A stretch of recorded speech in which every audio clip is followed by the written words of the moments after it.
Hello everybody, welcome to another show. Now today I'm on the BMW. I've taken her out for a few months now, so it's nice to get back out on this one. And we are off to Moretonhampstead, to a motorcycle museum which has been open for a good few years now. And they're closing down. This is a Wednesday. They're closing down on the Sunday, this coming Sunday. So it's quite sad really. However, it's one of those places which I've passed many times, like many other people. It's always places you pass a lot, but you don't tend to go in as much as you want to. It's just normally you're trying to get somewhere else. So it'll be nice to go out there and have a look around before it closes. And I'll catch up with you when I get there. Just for the heads up as well, Saddlebag73 made a video out here when Jackie Furno's bike was out here, a Royal Enfield, that she travelled all over the place on, all over the world. And that's not there anymore. She's taken it back and it's elsewhere now. But I'll leave a link up here, bing, in the corner there, to his video. Right then guys, so here we are at the Moretonhampstead Motor Museum. So this place is closing on Sunday, it's Wednesday today. I was hoping to have a proper chat with the owner and the chap who started this place back 11 years ago. But he's actually off ill today, of all the days he could have been ill. The last week that he's before his retirement and given up this place. It's a beautiful old building. It used to be a old bus depot and then it changed to a garage and then Frank took it over and worked really, really hard on setting this place up and getting it going. So we'll go in and have a look round. So this is the entrance here. I have a brilliant old Vespa there. I think it's a Vespa. Doesn't actually say anywhere, but very, very nice. I like that. That one there. What I'll do is I'll just walk round as normal. There is motorbikes in here as well, which we'll look at some point. And start here. This one's for sale.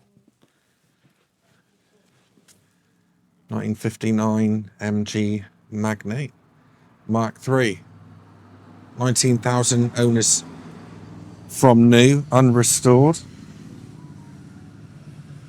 So that's about as natural as they come. Look at that, 19,000 miles. We'll go upstairs to have a look at the motorbike section and then we'll come back down and look at the cars.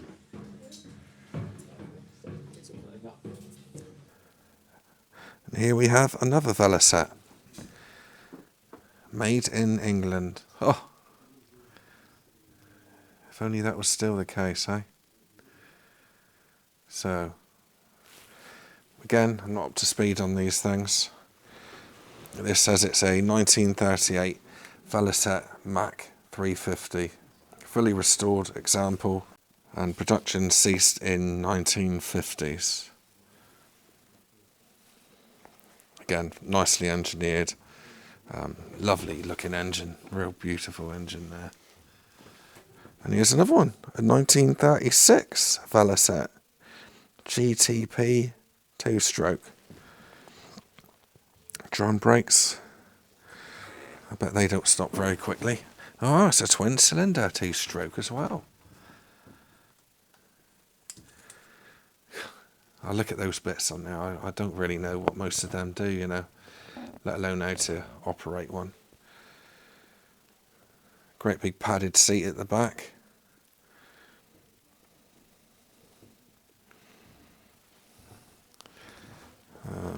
Beautiful thing.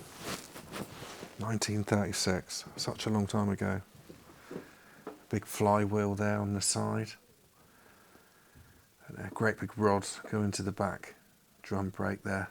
Okay, next up we've got a Sunbeam. This is one which a friend of mine's got one of these and he's offered to take me out, let me have a ride of it at some point, which I will jump at the chance of that. Not going to turn that down. So this is a 1951 Sunbeam S7. Very nice machine.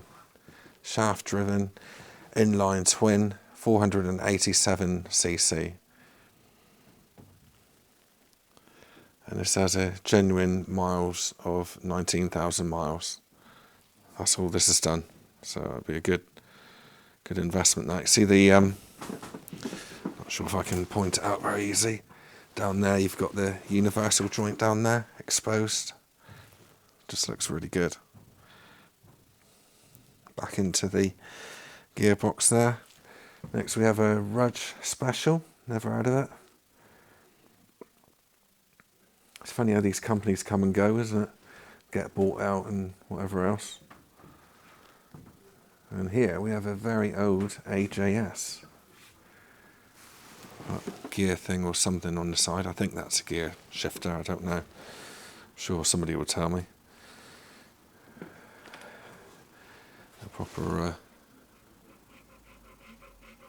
Oh, can't help it, can you? Got to be done. I thought there was somebody behind me then, but... There we have, whatever that is.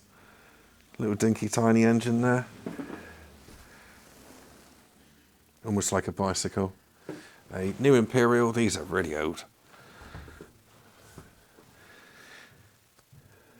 So, imagine having a motorcycle back then. You would have been the bee's knees, wouldn't you? This must be 1920s, I would imagine. Let's have a look. 1901 to 1939. The first Imperial engine, new Imperial engine, had a 500cc, and get your words out, engine mounted above the front wheel. It failed to sell. Production started in 1910, and they used 292cc JAP engines fitted under the tank. So this machine was ridden by Ivan Keskill of Summercourt near Newquay on a charity run from Land's End to John O'Groats in 1981. This is a nice machine. This is a Douglas. They always seem to have really interesting engineering, Douglas. See the two cylinders coming out the side there, massive great flywheel. Some sort of chain drive there to what looks like a clutch housing, but I don't think it is.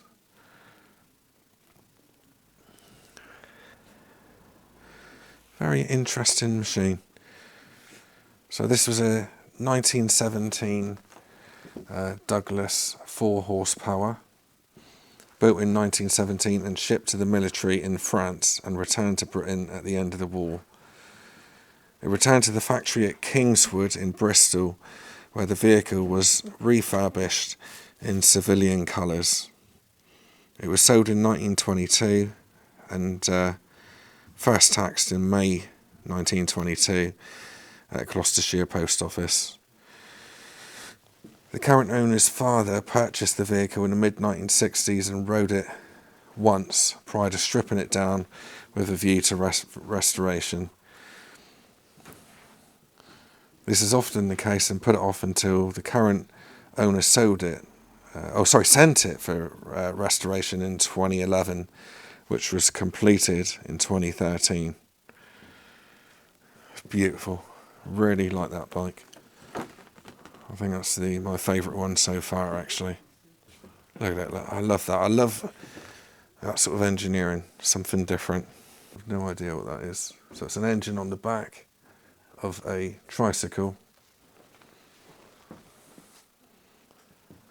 and that's all I can say about that one. Got some sort of link, like it's a trailer, and goes up to all these levers.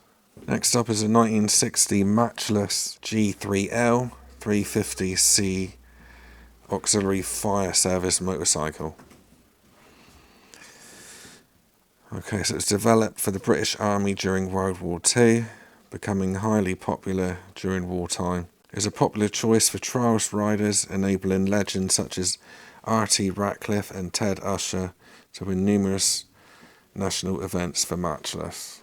First registered in October 1960, this later G3 was destined for the Home Office to be dispatched later to Hampshire Fire Brigade, where it served for most of the 1960s.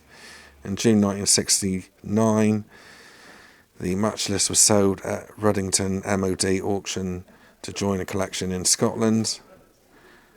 A superior piece, the matchless, has been restored in recent times and now shown here in genuine Hampshire Fire Brigade helmet. Okay, next up we have a BSA English, 1910 to 1973.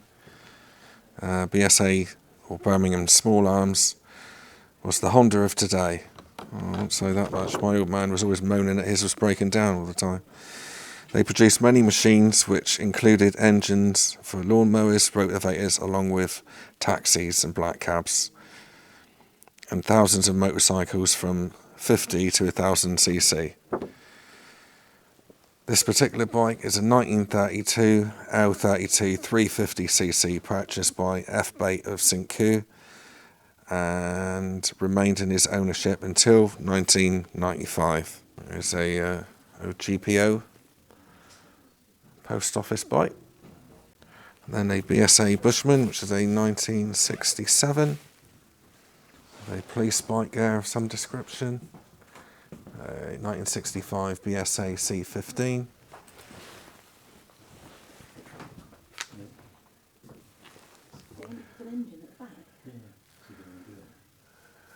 There's that there. Police duty patrol motorcycle, C15, 1965. BSA 250 C12. And then this one here, what's this? Oh, it's an aerial. Looks like that's done some mileage over the years. Funny setup there. The full fairing as well. Engine fully covered. And that is a aerial leader, apparently. This one is. Some funny shapes back then, didn't they? And that is also a twin in there. I don't know why one of the spark plug caps is disconnected there, but yeah, it's a twin anyway.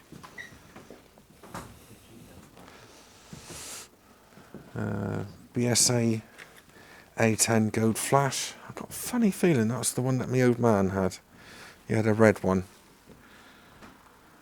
Loved it. Well, I say he loved it. He liked pulling up at the lights and revving the engine, apparently, because it sounded really good. There's a Norton there. And another Norton. Looks like this is Norton Corner here. 1960 Jubilee Black. And it was first registered 7th of November 1960.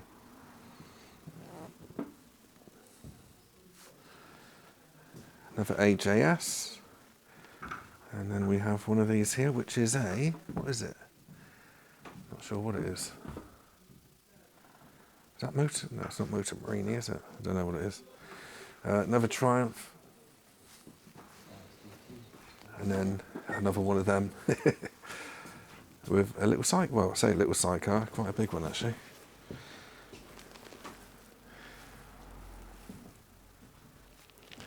Alright, have a look up here next, which is a BSA there, 1965 Beagle, 75cc single cylinder 4-stroke.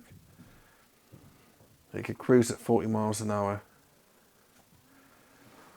And they pulled it from sale in 1965.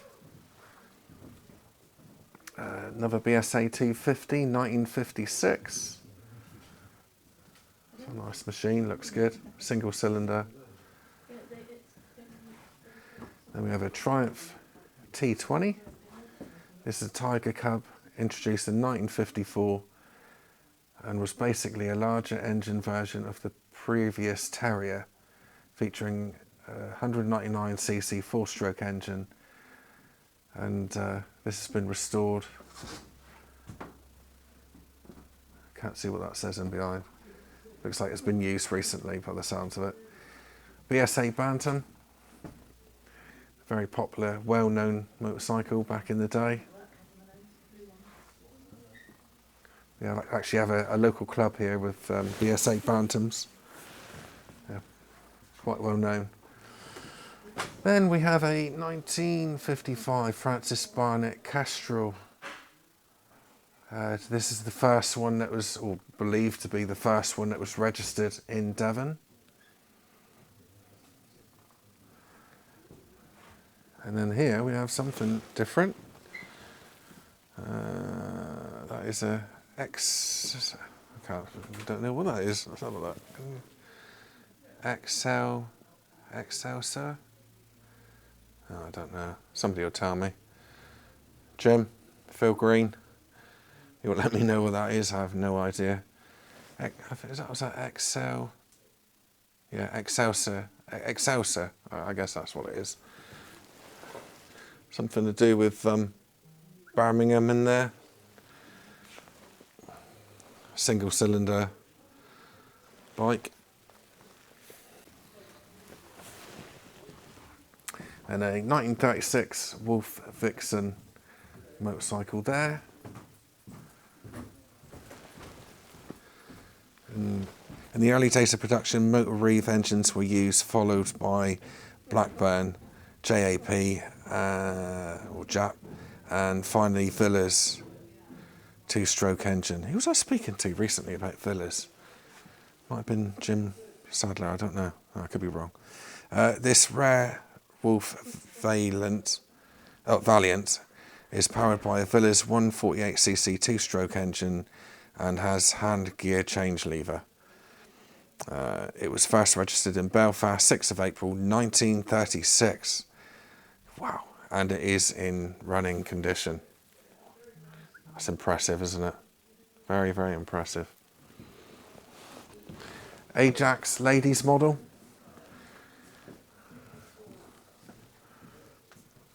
There.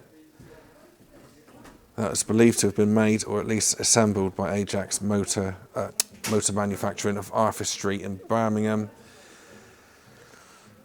And there's increased demand for personal transport after World War I. An open frame ladies model. The company is thought to have built only this type. The Ajax uses a 147cc Villa's engine unit, a barn find in 1960, and was stored for 45 years before being rebuilt. What a lovely job they've made of it as well. A 22mm pipe there, copper pipe for the exhaust. I need some 22mm pipe actually for my next job. Yeah, interesting. And finally we have a Francis Barnett 1.5 horsepower, 147cc, and that is from 1925.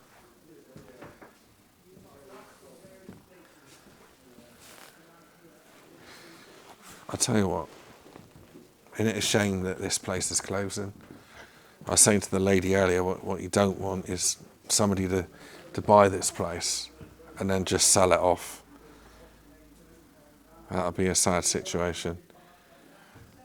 People like Frank, who started this place, are legends in my eyes. 1960 Mini. We're on to cars now, so if you want to switch off, then that's fine. I fully understand. There you go. I learnt to drive in one of them. Rover Metro.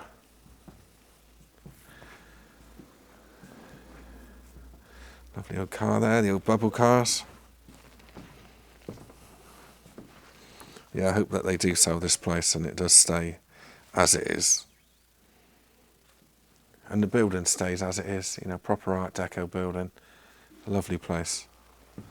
Oh, more motorbikes, push bikes, whatever they are. Right, so we have a Norton here.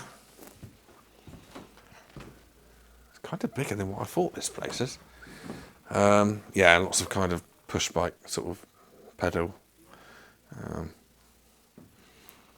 machines, pedal motorcycles with an engine. And then over here, what's this? On AA thing. Motorbike, BSA something. That's a lump to pull around, that is, isn't it? Imagine all that, having to dig out the tools. I bet that was a heavy, heavy machine to ride around. That really does look a lump. What else? Oh, more bikes in here, look. God, I had no idea they had so many bikes in here. I've seen Saddlebag 73's video, but I can't seem to remember there being that much here, as much as what I'm looking at now. What's this here? Something. Sun English. 1911, Sun, a bicycle maker, started production of the 270cc and 590cc motorcycles. In 1961, Sun, who had previously converted making small cc engined machines and scooters, were sold to Raleigh and production ceased. This particular one is a 1959 175cc Villas engine electric start scooter. That's pretty cool, isn't it, for that day back then? And it's a fully restored example. 1968 Honda C90, and that hasn't been touched. That is as it was found. So very, very good condition, all things considered. Another Honda there.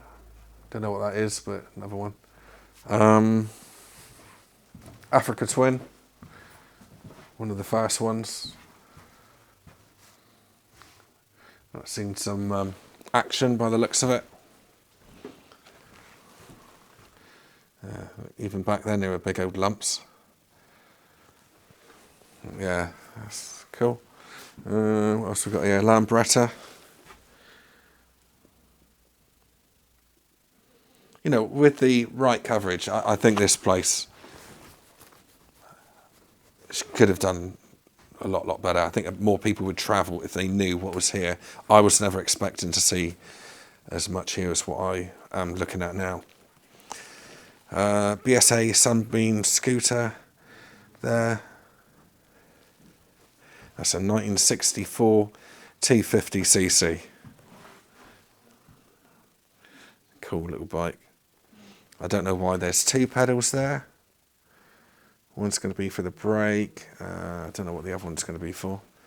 Not sure if it's got the gear shifter on there. I don't think it has. And got another pedal there as well, for some reason, in the back. Obviously, I guess that's the Kickstarter there. Oh, another one with, yeah, this Sun one as well. It's got multiple pedals. 1, 2, 3 pedals there. What else we got here? Some sort of CG 125 or something there. Another Honda Cub. Nope, sorry, it's a Yamaha V80. Little Guzzy there. And we have that one there. And that one there, which could probably do with a bit of TLC by the looks of it. Such a cool place, man. Really is really good in here. What are we doing here then? Let's go to one of these. Lameta 175 delivery wagon. The fun you could have on that. 1924 AC Royale. 12 horsepower engine. Stainless steel by the looks of it. Bodywork there. We're back here again now. Pretty much done upstairs now. The old Talbot there. Actually, my first car was a Talbot Solara 1.6 LE. Very pretty, isn't it? Looks like it's had the roof redone as well. Convertible. And this is a Hillman Imp, 1967. Let's see if we can squeeze in here. Yeah, that's all that. Brilliant, isn't it? era of the motor car. Absolutely brilliant. If you had one of these, you were, you've done pretty well in life, really.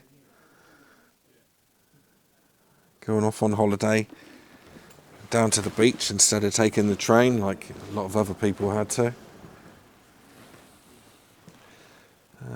Forgive me, I don't know what this is. It's an Austin of some description. Make model Austin A40 Mark II. It does make you wonder what the future is for cars like this, doesn't it? I think kids of today are still interested in biking. My son is. But the money that it will cost him to get on the road. Another friend of mine, he's 20-something, 24 I think. And he has a CB500X, which we'll be having a chat with him maybe sometime. And he's paying, I think it's around £1,600. Bearing in mind he's been riding for, oh God, must be probably 6-7 years now, I expect. And he's still paying over £1,000 in Devon for insurance, which is just criminal. He's a good rider as well. 1938 Austin 7 Ruby. Oh, that must be tiny little pistons in there. Dinky spark plugs and a distributor. Remember the days of cleaning the points off? What a pain that was. Give me fuel injection any day. You alright, folks? Yes, thank you. 1935 Morris 8 and a Austin 7 Oster. That's nice. That is cool. Drum brakes, which is fine as long as you don't want to stop. 1928 Riley Wentworth 11.9 horsepower, fixed coupe. That's how cars should look, I think, isn't it?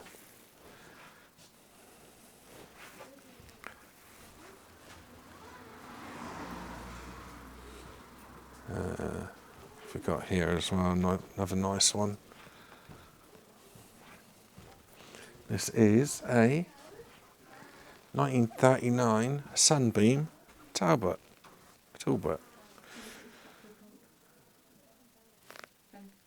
Cool. Have a little look inside, shall we?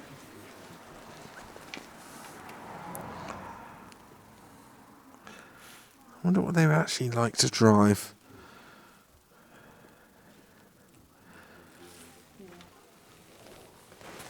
Right, that's it for upstairs. So we're going to go downstairs now and have a little look around. Again, it's going to be cars, it's not going to be bikes. So if you don't want to watch any further, fully understand. I know it's a long video. So yeah, if you want to move on, fine. Thanks for watching. Give us a like if you would, and subscribe if you haven't already, because it's great to have. More the merrier, let's put it that way. So I'm going to make my way downstairs and we'll do a bit more. Busier down here, so I'll just keep pushing on anyway. Right, so there we go. What's this here? 1951 Javelin Deluxe in almond green. Triumph there, TR2. I'm not quite sure what to film and what not to film. I don't want to overload you all. But I guess I've just got to get all of it really, so everybody can see different things and take what they want and what they don't want. Right, so this is some sort of estate car here. I imagine that was quite posh back in the day. Austin A40 van. It was a van, is it? All right, kind of a van. Yeah, I suppose it is a van, isn't it? On the back shelf there, look, if you can see that, that's some sort of shelf for picnic areas. Putting your driving gloves and your AA map and a couple of cushions. Just your typical sort of average Rover sort of driver, that is, isn't it? What's this here? 1958 Austin A105, Westminster.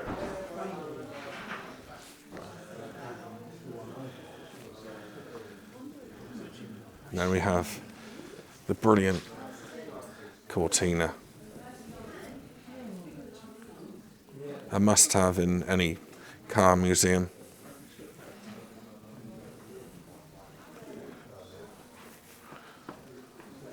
My old man had one of these, or mum and dad had one of these when I was a kid. Not this particular one, I think it was the next one on. But again, stick the camera in there.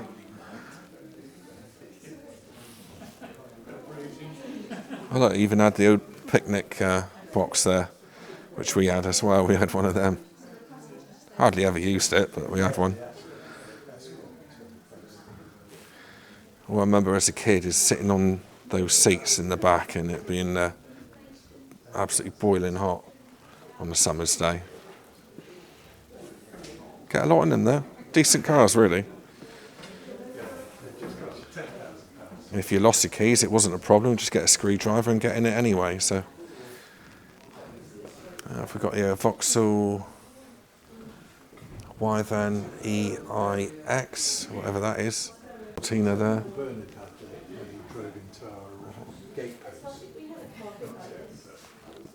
A classic Rover 1971 P6 2000 SC. These were super posh back in the day.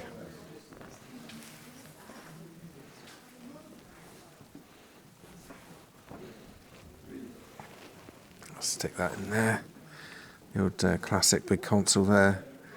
The speedometer going left to right. Fuel gauge. Little gear stick there as well. Manual. They did make these in automatic as well. We have a 1970 Ford Lotus Cortina Mark II.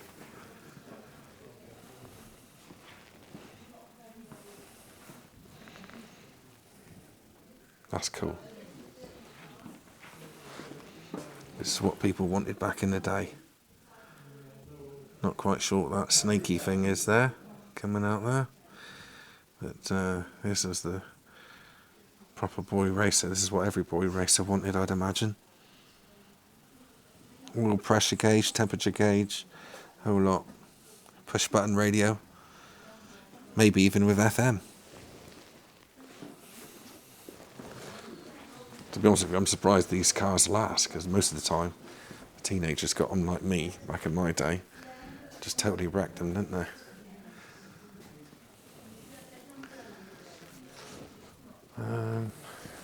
That's a Rover. That is a Wolseley 680, 1951. Introduced in 1948. It had a 2.2 litre overhead cam engine. Very nice, that is posh. Look at that in there, look.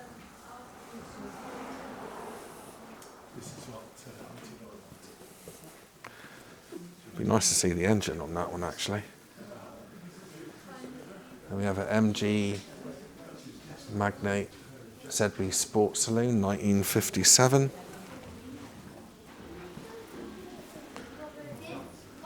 And a Triumph there as well. Making mines into Triumphs. Got a couple. Has he got a couple? Yeah, he's got two, yeah. Got a couple himself. Sorry, mate. I'm sorry to be so.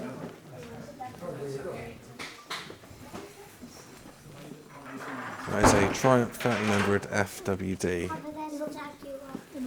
Don't you think? Yeah, that's a D-type. Don't you think?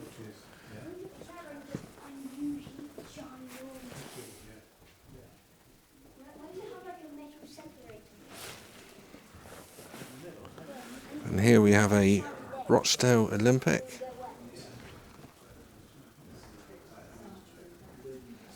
Back in the days when cars could go wrong and you could kind of work out how to fix it.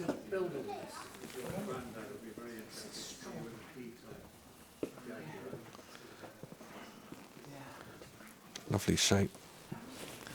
That looks really nice.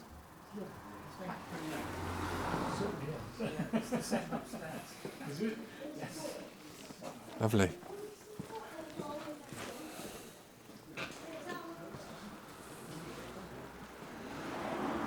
Oops.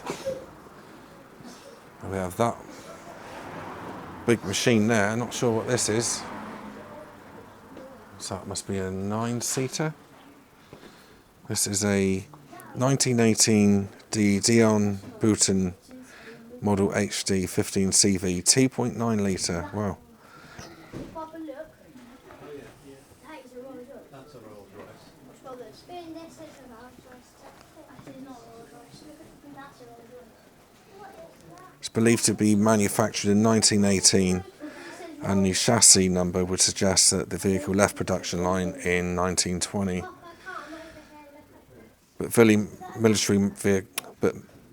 But military vehicles were also recommissioned by the factory for civilian use after the Great War. It was purchased in 1982 and then brought back to these shores. It's lovely. It's what I like to see. God, look at the size of that engine. I'm not sure if that's going to show up on camera. That's huge.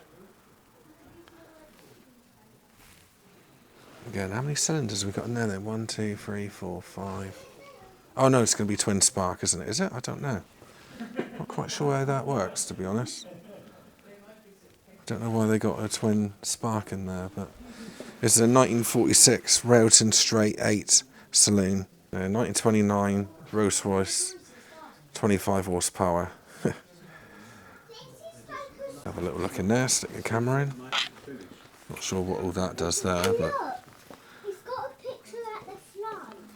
very posh. Walnut interior and padded doors and leather upholstery.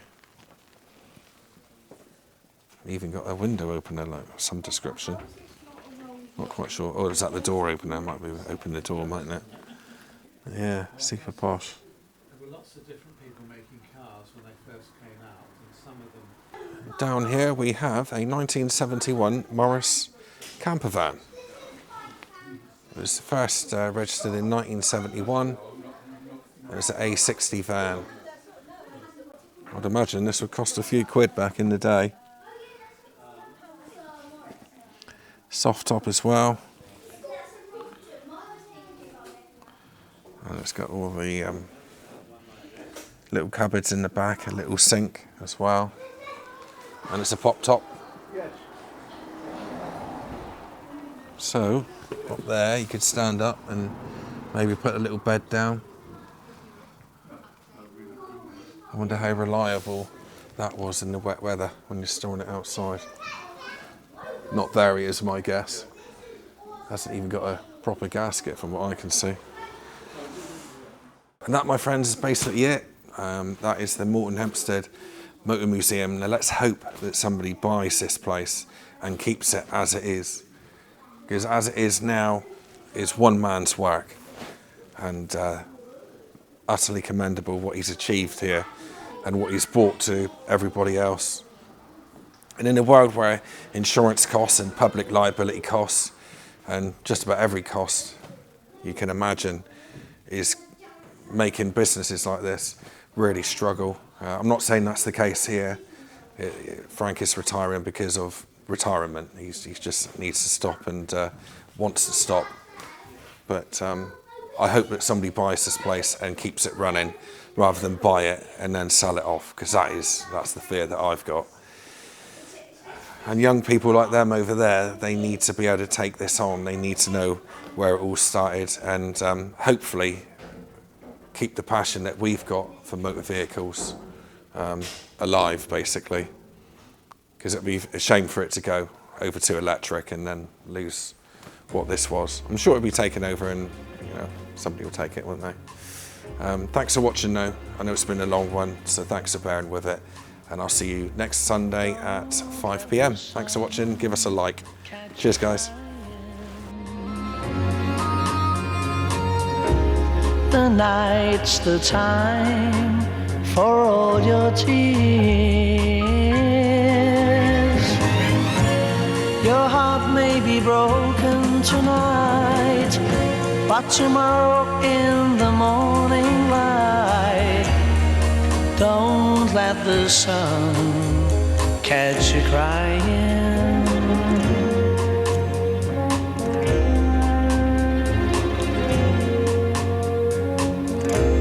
The nighttime shadows disappear, and with them go all your tears. For the morning will bring joy for every girl and boy. So don't let the sun catch you crying.